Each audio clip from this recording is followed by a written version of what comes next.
Assalamualaikum warahmatullahi wabarakatuh. Waalaikumsalam warahmatullahi wabarakatuh.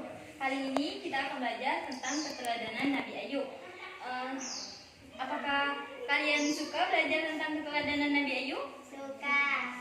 Oke. Sebelum kita memulai pelajaran pada hari ini, marilah kita mengucapkan basmalah bersama-sama. Bismillahirrahmanirrahim. Nah, Ibu absen dulu ya. Laila, Hadir Bu. Nurun, Hadir Bu. Sifa, Hadir Bu. Kulit. Hadir. Ya, baik. Semuanya hadir semua ya anak-anak Ibu. Nah,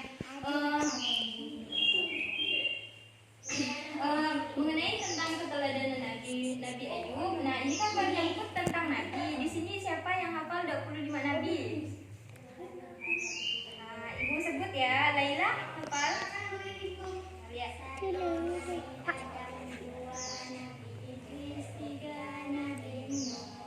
Sama-sama ya.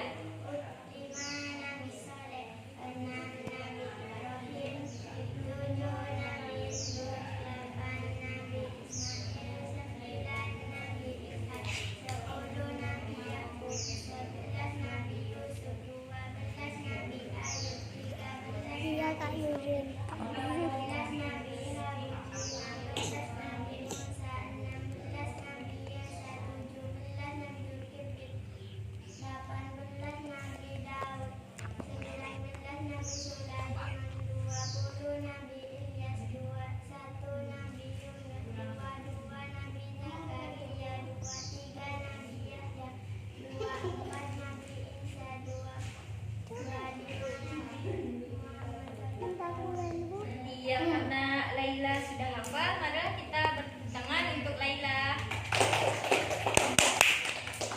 Masuk ke dalam materi keteladanan Nabi Ayub. Nah, berarti kita sekarang belajar tentang sejarah Nabi Ayub ya. Nah, Nabi Ayub itu hidup di dunia pada tahun 1420 sampai 1450 Hijriah. Dan Nabi Ayub hidup di dunia yaitu untuk berdakwah kepada Allah Subhanahu wa taala. Nabi Ayub hidup di dunia yaitu dengan penuh cobaan dan ujian yang diberikan oleh Allah.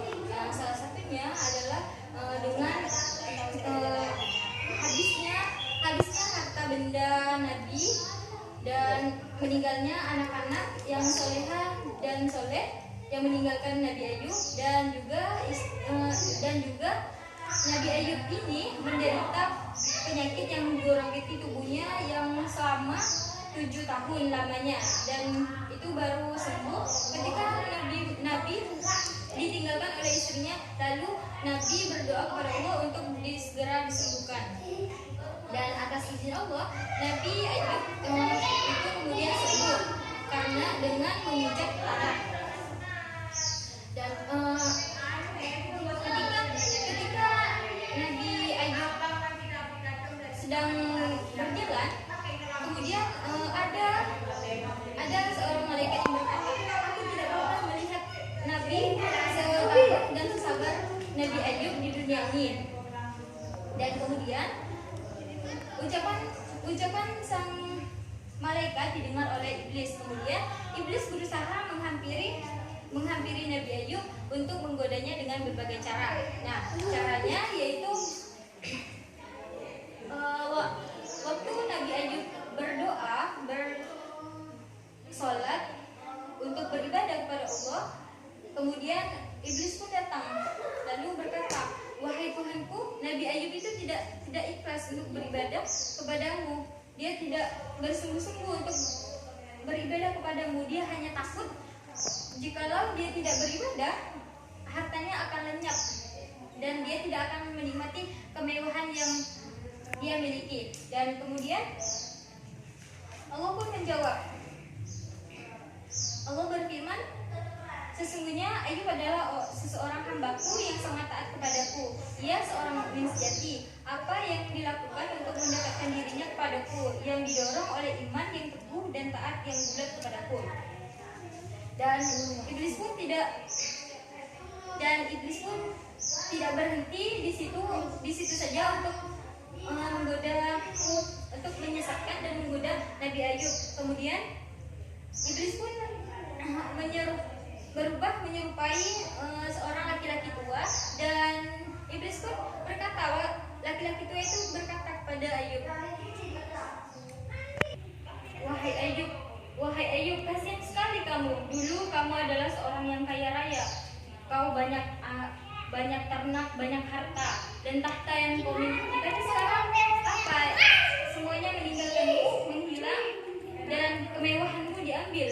Sekarang kau tidak punya apa-apa, kata laki-laki tua tersebut. Tetapi Nabi Ayub berkata kepada laki-laki tersebut, tidak mengapa, aku tidak mempunyai semuanya, tetapi aku masih memiliki iman kepada Allah untuk selalu taat kepada Allah Subhanahu wa Ta'ala.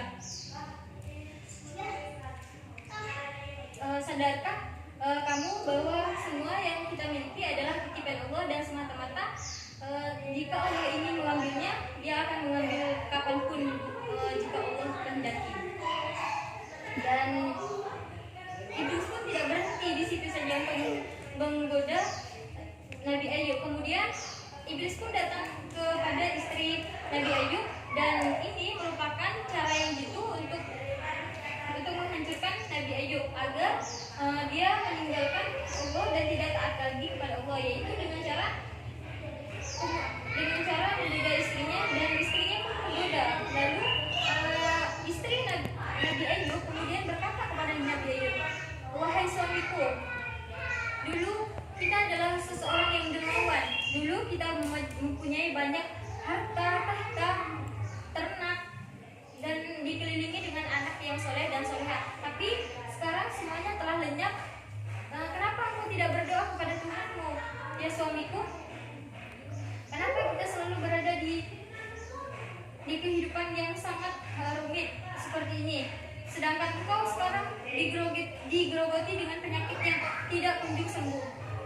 Dan kemudian Nabi Ayub pun berkata kepada istrinya, wahai istriku, tahukah kamu seberapa lama kita mendapatkan kemewahan di dunia ini? Lalu kemudian istrinya menjawab, yaitu 80 tahun suamiku. Lalu kemudian suaminya menjawab, berapa lama kita dalam kesusahan ini? Yaitu selama 7 tahun. Karena perbandingan yang cukup jauh, Nabi Ayub pun berkata kepada istrinya, kenapa engkau mengeluh dengan 7 tahun? 7 tahun ini, padahal kita telah melewati kemewahan selama 80 tahun, dan ini tidak sebanding dengan yang kita rasakan selama 80 tahun. Kemudian istrinya pun meninggalkan Nabi. Seraya berkata, semuanya telah pergi. Ternak yang binasa, anak-anak yang meninggalkan kita, lalu istri Nabi Ayub sendiri waktu itu tidak mempunyai uang, karena memang Nabi Ayub sendiri yaitu dengan penyakit yang menggerogoti tubuhnya, Nabi Ayub tidak bisa mencari nafkah. Kemudian istrinya menjual rambutnya untuk membeli makan, untuk menghidupi kehidupan sehari-hari. Dan setelah Nabi Ayub tahu bahwa rambut istrinya telah dijual, kemudian Nabi marah kepada istrinya, kemudian berkata, kemudian dia murka. Lalu dalam hatinya Nabi Ayub berkata, aku akan menghukummu setelah aku sembuh dari penyakit ini. Kemudian dengan rasa tabah dan memohon kepada Allah, kemudian Nabi ini sendiri pun sembuh. Lalu dengan janji untuk menghukum istrinya dengan cambukan 100 kali, itu diberikan petunjuk oleh Allah dengan tidak menyakiti, yaitu dengan mengumpulkan 100 biji, lalu mengumpulkan kepada istrinya dengan tidak terlalu kuat, yaitu dengan perlahan-lahan.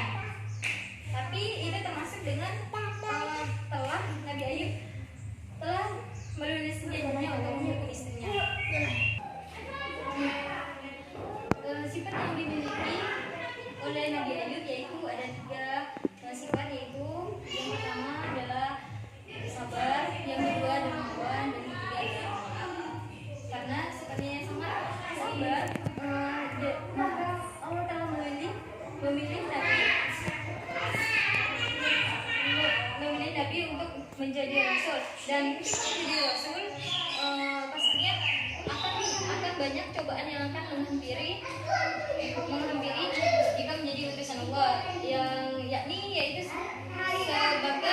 sebagai yang kita ketahui bahwa Nabi Ayub selalu mendapatkan cobaan dan ujian yang selalu bertubi-tubi, namun Nabi Ayub tetap sabar menghadapi cobaan yang diberikan oleh Allah Subhanahu wa taala.